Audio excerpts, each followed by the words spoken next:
In this lecture, we talk about bubble sort algorithm, where the algorithm can be applied either for the increasing sorting or decreasing values of the sorting algorithm, sorting values. The array may consist of integers or, for that matter, any set of numerical values. The algorithm progresses in terms of iterations.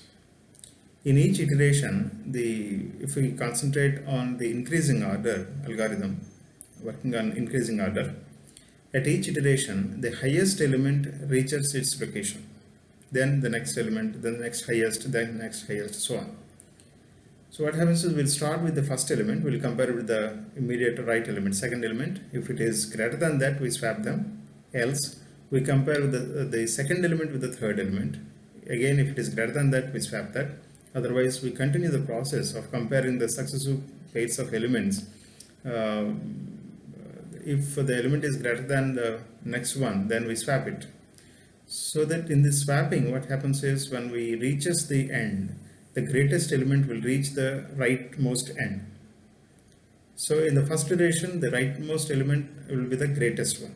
Once the first iteration is complete, again we start with the first element.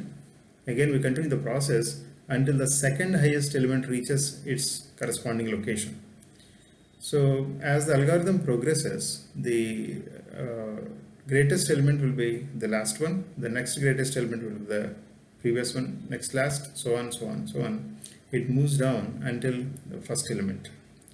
So at each iteration, it sorts the elements, or the greatest element bubbles out to the end. That is why it is called the bubble sort algorithm. Now we consider an example here consisting of 5 elements in the array. The first element 6 is compared with 2, 6 is greater than 2, so it is swapped with 2, 2 comes before 6. Next 6 is compared with the next element 5, 6 is greater than 5, so swap with that. And then 6 is compared with 3, again 6 is greater than 3, swap with that. 6 is compared with 9, but 6 is not greater than 9, so don't swap, stop. And since we reach the end of the array, the first iteration is complete. That means the rightmost element, whatever is there, is the highest element. Again, this is first cycle. Again, we come to the first element again, 2. Then 2 is compared with 5. No swapping is done. Next 5 is compared with 3. 3 is less than 5, or 5 is greater than 3, so swap them. So again 5 is compared with 6. No swapping. We can stop here because already the previous element 9 is already reached its position. We need not go to that extent, and we can stop it here.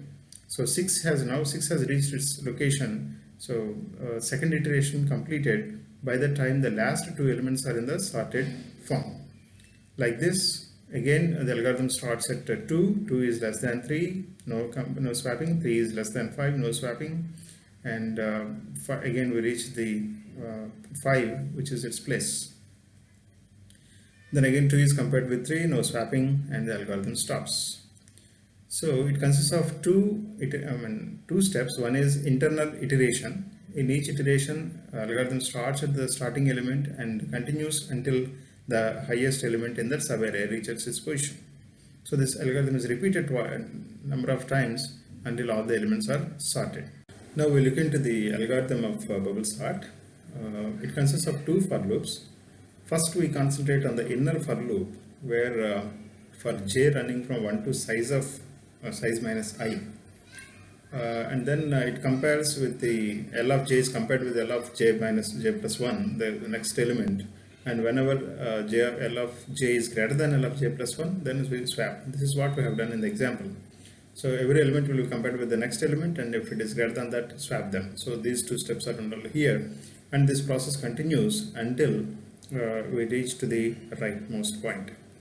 Now the outer for loop, if you look at, that runs from I is running from 1 to size minus 1.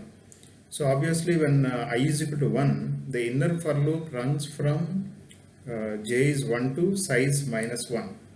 When I is equal to 2, the inner for loop runs from 1 to size minus 2.